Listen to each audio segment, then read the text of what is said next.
Hello student, welcome to এডুহাব Bangla. আমি সৈকত কান্তি রায়, তোমাদের educator এবং মেন্টার। সামনেই ডব্লিউবিসিএস 2024 প্রিলিমস পরীক্ষা, ফর্ম ফিল আপ অলরেডি চলছে। অনেকেই ফর্ম ফিল আপ করে নিয়েছো, যারা বাকি আছো তারাও কিন্তু তাড়াতাড়ি ফর্মটা ফিল আপ করে নাও। হয়তো এ ডেট এক্সটেন্ড করবে, কিন্তু আমাদের সেই অপেক্ষায় তো বসে থাকা যাবে না। প্রথমে কিছুদিন ওয়েবসাইটে সমস্যা হচ্ছিল, এখন মোটামুটি ঠিক হয়েছে, অনেকেই কিন্তু ফর্ম ফিল আপ করতে পেরেছে। তো এবারে ফর্ম তো ফিল আপ হলো, অপশনাল নিয়ে তোমরা ভিডিও চেয়েছিলে, অপশনাল নিয়ে ভিডিও দিলাম। এরপরে আমরা এক্সাম কিভাবে পাস করব তার একটা স্ট্র্যাটেজি নিয়ে একটু ডিসকাশন করি, ঠিক আছে? ডব্লিউবিসিএস এর প্রিলিমসে কাট অফ কীরকম যায়, আমাদের কোন সাবজেক্টে কতটা ওয়েটেজ, কোনটা কীরকমভাবে পড়বো, এই পুরো ব্যাপারটা নিয়ে আমি একটা ডিসকাশন করছি। তারপরে তোমরা যদি চাও বুক লিস্টের আমি একটা অন্য ভিডিও করে দেবো, ঠিক আছে? নোটস বুক লিস্ট এর অন্য ভিডিও করব। আজকে স্ট্র্যাটেজিটা নিয়ে একটু ডিসকাশন করি। দেখো, ডব্লিউবিসিএস প্রিলিমস পরীক্ষাটা আমাদের 200 নম্বরের পরীক্ষা হয়, ঠিক আছে? 200টা এমসিকিউ থাকে, 200 নাম্বার, ঠিক আছে? 200 নাম্বারের পরীক্ষা। কাট অফ কীরকম যায়? কাট অফ কিন্তু খুব ওঠানামা করে ডব্লিউবিসিএসে। 2019 পর্যন্ত এই 105 থেকে 110 এরকম কাট অফ যেত। 2018, 19 এই ট্রেন্ডগুলো দেখবে। 2020-তে হঠাৎ করে 127 কাট অফ গিয়েছিল, 127, যেটা কেউ কল্পনা করতে পারেনি। তারপরে কখনো 120 গেছে, 122 গেছে। এ এবং লাস্ট ইয়ারে কিন্তু কাট অফ আবার কমে আসে, খুবই কমে আসে। লাস্ট ইয়ার অর্থাৎ 2023-এর আমাদের কাট অফ যায় 101। আমি জেনারেল ক্যাটাগরিটা বলছি, ঠিক আছে?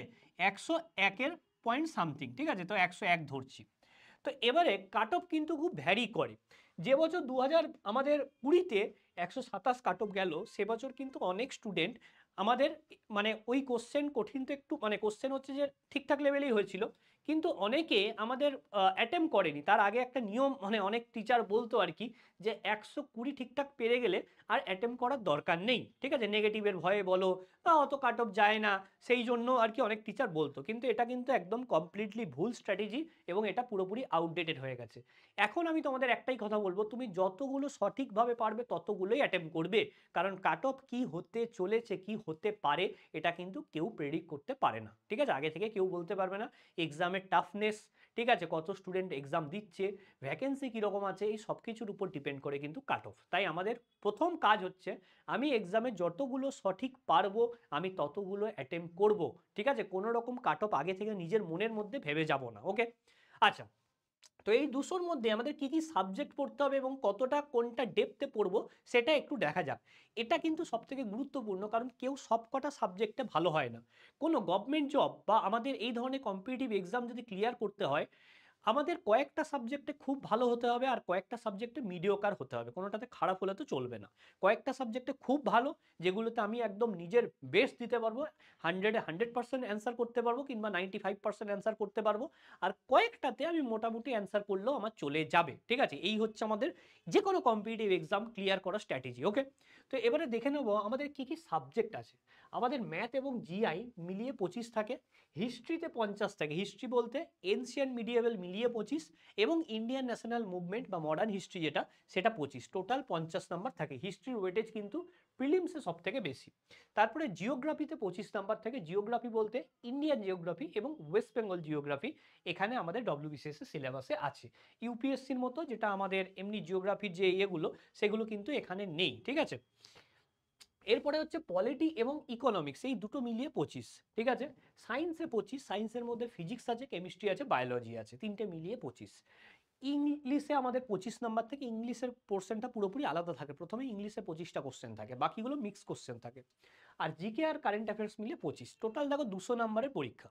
এবারে আমার মতে আর কি, ডব্লিউবিসিএস ক্লিয়ার করার, প্রিলিমস ক্লিয়ার করার সব থেকে সঠিক স্ট্র্যাটেজি যেটা হচ্ছে, ম্যাথ এবং জিআইতে ফুল মার্কস করা যায়। ম্যাথ এবং জিআই খুব বেসিক বেসিক কোশ্চেন থাকে, 25-এ 25 করা যায়, অনেকেই করে আর কি। আমার প্রত্যেকটা স্টুডেন্টই 25-এ 25 করে ফেলে প্রিলিমসে, ম্যাথ জিআই 25-এ 25। তো এই জায়গাটা প্রচণ্ড স্কোরিং। ডব্লিউবিসিএস প্রিলিমসে যদি সব থেকে স্কোরিং কিছু থাকে সেটা হচ্ছে ম্যাথ জিআই পোর্শনটা। তারপরে হচ্ছে হিস্ট্রি। হিস্ট্রিতে কিন্তু খুব রিপিটেড কোশ্চেন আসে। হিস্ট্রি তোমরা পিওয়াইকিউ খুলে দেখবে, প্রচুর কোশ্চেন রিপিট হয়েছে। ডব্লিউবিসি স্ক্যানার বইটা একটু খুলবে, দেখবে একই কোশ্চেন বছরের পর বছর এসছে, এবং হিস্ট্রি চেঞ্জ কিছু হয় না, একটা স্ট্যাটিক সাবজেক্ট, তাই হিস্ট্রিতে স্কোর করা কিন্তু খুব ইজি। এবং জিওগ্রাফি, জিওগ্রাফিতেও কিন্তু প্রচুর রিপিটেড কোশ্চেন আসে, ঠিক আছে।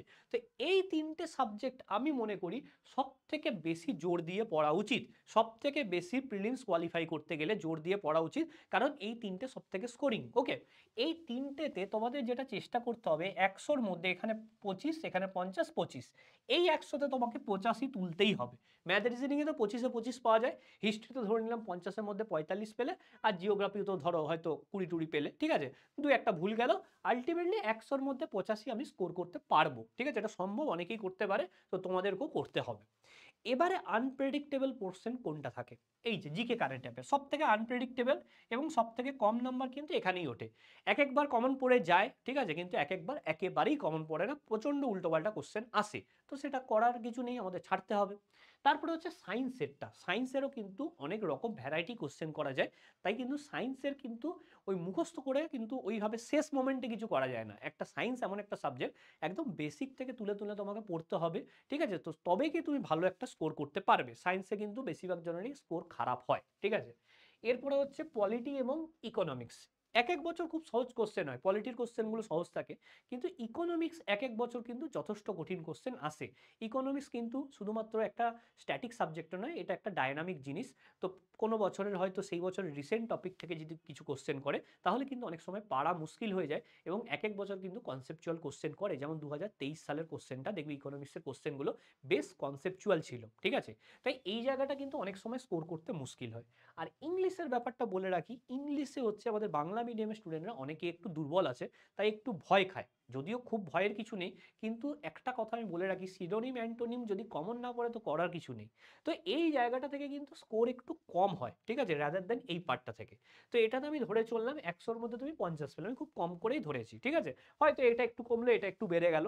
তো এরকম করে যদি তোমরা চলো, তাহলে দুটো মিলিয়ে তোমরা দেখো 200-র মধ্যে 135 কিন্তু আমাদের স্কোর হয়ে যাচ্ছে, 135 প্লাস কিন্তু আমাকে স্কোর হয়ে যাচ্ছে, ঠিক আছে, যেটা কিন্তু একটা যথেষ্ট ভদ্রস্থ স্কোর। কিন্তু বলা যায় না যে 135ই হতে পারে, তার কিন্তু কোনো গ্যারেন্টি নেই, কারণ দেখবে মিসলেনিয়াসে তোমার কাট অফ কত গেছিল, 145 মনে কাট অফ গিয়েছিল, ঠিক আছে, মিসলেনিয়াসে, ঠিক আছে, পিএসসি মিসলেনিয়াস। তো এই যে 135 যাবে তার কিন্তু কোনো মানে নেই। আমি একটা এতদিনের ট্রেন্ড ফলো করে মোটামুটি একটা স্ট্র্যাটেজি তোমাদেরকে বললাম, যে কোন সাবজেক্টগুলো কতটা গুরুত্ব দেবে, কতটা স্কোরিং কোন সাবজেক্টটা। হয়তো পলিটি ইকোনমিক্সের খুব বেসিক কোশ্চেন হয়ে গেল, হয়তো সায়েন্সের খুব বেসিক কোশ্চেন দিল, তখন কাট অফ আরও বেড়ে যাবে কিংবা কমতে পারে। তো আমরা কিন্তু সবথেকে প্রিলিমসে গুরুত্ব দেবো হিস্ট্রি, ম্যাথামেটিক্স, জিওগ্রাফি, এই জায়গাগুলো কিন্তু সবথেকে বেশি গুরুত্ব দেবো। এমনিতে পড়তে সবগুলোই হবে, কিন্তু যেহেতু সামনে এখন আমাদের খুব একটা বেশি সময় নেই, হাতে আমার 3 মাস আছে, তাই এই জায়গাগুলো খুব গুরুত্ব দেবো। এবং কারেন্ট অ্যাফেয়ার্সগুলো আমরা কি করব, জিকে কারেন্ট অ্যাফেয়ার্স এইগুলো আমরা হচ্ছে যে মোটামুটি পড়বো, এমন নয় যে প্রত্যেকটা একদম খুঁটিয়ে খুঁটিয়ে এখন থেকে পড়তে স্টার্ট করবো, কারণ আনকমন হলে কেউই পারবে না, তো ওটা নিয়ে ঘাবড়ানোর কিছু নেই। যেগুলো কমন আমরা সেগুলো পড়ে যাব, সেগুলো যাতে অন্তত পারি, যাতে বাকিদের থেকে পিছিয়ে না যায়। এটা কম্পিটিটিভ এক্সাম, এখানে তুমি কতটা জানো সেটা ইম্পর্টেন্ট নয়, তুমি বাকিদের রেসপেক্টে কতটা জানো সেটা বেশি ইম্পর্টেন্ট, ঠিক আছে। যেমন নোবেল প্রাইজগুলো পড়বো, কনস্টিটিউশনাল যে পোস্টগুলো, যেমন তোমার নীতি আয়োগ বলো, কিংবা হচ্ছে তোমার ফাইন্যান্স কমিশন, আরবিআইয়ের গভর্নর, যেগুলো কনস্টিটিউশন পজিশন, রাজ্যপাল, রাষ্ট্রপতি, ভাইস প্রেসিডেন্ট, এই সমস্তগুলো আমরা কিন্তু একদম মুখস্থর মতো করে যাবো। এগুলো থেকে অনেক কোশ্চেন আসে, বিভিন্ন যে ফেমাস প্রাইজগুলো, কিছু কিছু বুকস, অথর, ঠিক আছে, এইগুলো আমরা মোটামুটি যেগুলো বেসিক সবাই পারবে সেগুলো যেন অন্তত পারি, ঠিক আছে, সেটুকু যেন আমার নলেজ থাকে, না হলে পিছিয়ে পড়বো, ঠিক আছে। এমন একটা কোশ্চেন দিল যে খুব কঠিন, যেমন এসএসসি রেলে মাঝে মাঝে দেয়, কেউ পারে না, তো ওটাতে অসুবিধা নেই কেউ না পারলে, ঠিক আছে, কিন্তু তোমার যেগুলো ম্যাক্সিমাম স্টুডেন্ট পেরে যাচ্ছে সেটা যদি তুমি না পারো তাহলে মুশকিল হবে। তো এই মোটামুটি স্ট্র্যাটেজি আমরা ফলো করব। আমাদের প্রথম যেটা করতে হবে, প্রথমে আমি তোমাদেরকে বলবো একবার পুরোটা ডেসক্রিপটিভ মোডে পড়ে নাও, ঠিক আছে, সময় আছে, তোমরা ডব্লিউবিসিএস ম্যানুয়াল বইটা পড়ে নাও। ইন্ডিভিজুয়াল বই আমি তোমাদেরকে একটা বুক লিস্ট বানিয়ে দেবো, চিন্তার কোনো কারণ নেই। এই মুহূর্তের জন্য এখন কি করবে, হয় ক্র্যাক ডব্লিউবিসিএস, না হয় ডব্লিউবিসিএস ম্যানুয়াল, এই দুটো বই প্রথমে একবার পড়ে নাও।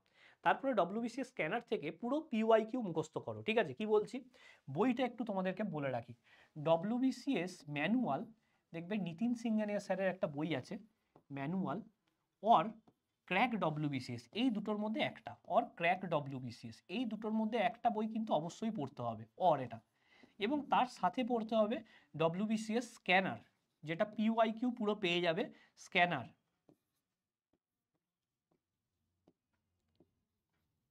যেখানে তোমার ডব্লিউবিসিএস প্রিলিমস এবং মেন্স দুটোরই পিওয়াইকিউ পাবে। এটা পড়লে তারপরে আমাকে এমন একটা বই থেকে এমসিকিউ প্র্যাকটিস করতে হবে, ঠিক আছে? কারণ পরীক্ষাটা এমসিকিউ এর পরীক্ষা, এমসিকিউ তুমি পড়ছো কিন্তু প্র্যাকটিস করছো না, তাহলে কিন্তু হবে না। দেখবে তোমাদের দিশা পাবলিকেশনে একটা 10,000 প্লাস এমসিকিউ বই আছে এবং অনেক পাবলিকেশনের বই আছে, ওরকমই একটা স্ট্যান্ডার্ড বই যেখানে মোটামুটি ঠিকঠাক অ্যান্সার দেওয়া আছে। আমি ওই বইটা বলছি তার কারণ হচ্ছে যে ওখানে শুধুমাত্র কিন্তু আমাদের এবিসিডি করে অ্যান্সার দেওয়া নেই, তার সাথে সাথে আমাদের কি আছে, ওখানে এক্সপ্লেনেশন করা আছে। তো যে সব বইগুলোতে আমাদের এক্সপ্লেন করা থাকে সেগুলোতে কিন্তু ভুল হওয়ার চান্সটা কম থাকে। শুধু এবিসিডি থাকলে অনেক সময় ভুল হয়, তুমি বুঝতেও পারবে না কতটা কি ভুল আছে। তো ওই জন্য তোমরা দিশা পাবলিকেশনের 10,000 প্লাস দেখবে একটা 10,000 প্লাস দিশা পাবলিকেশনের আমাদের একটা বই আছে 10,000 প্লাস এমসিকিউ দিশা পাবলিকেশন, ঠিক আছে? এরকম যে কোনো একটা স্ট্যান্ডার্ড বই থেকে তোমরা একটু এমসিকিউ প্র্যাকটিস করো, তাহলে কিন্তু আপাতত তোমরা প্রিলিমসের জন্য মোটামুটি একটা রেডি হতে পারবে। তার সাথে মক টেস্ট দাও, এবং আমাদের ইনস্টিটিউটেও কিন্তু ডব্লিউবিসিএস এর ব্যাচ লঞ্চ হচ্ছে, ফ্রি ক্লাস চলছে, এবং তারপরে কিছুদিন পরে আমাদের পেড ব্যাচ লঞ্চ হবে। যদি তোমরা পেড ব্যাচে একটা গাইডেন্সে মানে টিচারদের গাইডেন্সে তোমরা পড়তে চাও, তাহলে কিন্তু অবশ্যই জয়েন করো। কারণ লাস্ট মোমেন্টে তুমি নিজে সেলফ স্টাডি করতে পারো, কিন্তু সেলফ স্টাডি করতে অনেকটা সময় লেগে যায়। আমরা কি জানি কোন জায়গা থেকে কোশ্চেন আসে, কিভাবে কি করাতে হবে, যেটা তোমাদের জন্য কিন্তু ফ্রুটফুল হবে। তো তোমরা কিভাবে কন্ট্যাক্ট করবে? তোমরা কন্ট্যাক্ট করবে, আমার হোয়াটসঅ্যাপ নাম্বার দিয়ে রাখি 9734732959, এই নাম্বারে তোমরা কিন্তু কন্ট্যাক্ট করবে এবং আমি তোমাদের কিন্তু ব্যাচের ডিটেলস জানিয়ে দেবো। হোয়াটসঅ্যাপ করো, ফোন করো না, আমি অনেক সময় ক্লাসে থাকি, ধরতে পারি না, ঠিক আছে? তো আমাদের যদি অফলাইনে পড়তে চাও, অফলাইন ইনস্টিটিউট হচ্ছে বেলঘড়িয়া 4 নম্বর প্ল্যাটফর্ম পুবপাড়ার কাছে, এবং অনলাইনেও ব্যাচ আছে। তো তোমরা তোমাদের সুবিধা মতো ব্যাচ নিতে পারো, এবং তোমরা কমেন্ট সেকশনে জানাও যে এ ছাড়া তোমরা কোন কোন টপিকের উপর ভিডিও চাও WBCS related. WBCS optional cover করে দিয়েছি, আজকে প্রিলিমসের স্ট্র্যাটেজি করলাম, মেন্সের স্ট্র্যাটেজি করতে পারি, কিংবা বুক লিস্ট বানাতে পারি, এই সমস্ত ভিডিওগুলো আমরা দিতে পারি। তোমাদের কোনটা ডিমান্ড তোমরা বলো, সেই হিসেবে আমরা কিন্তু ভিডিও তোমাদেরকে আপলোড করে দেবো। থ্যাংক ইউ, প্রত্যেকে ভালো থেকো, সুস্থ থাকো, পড়াশোনা করতে থাকো। আবার তোমাদের অন্য কোনো একটা ভিডিওতে দেখা হবে।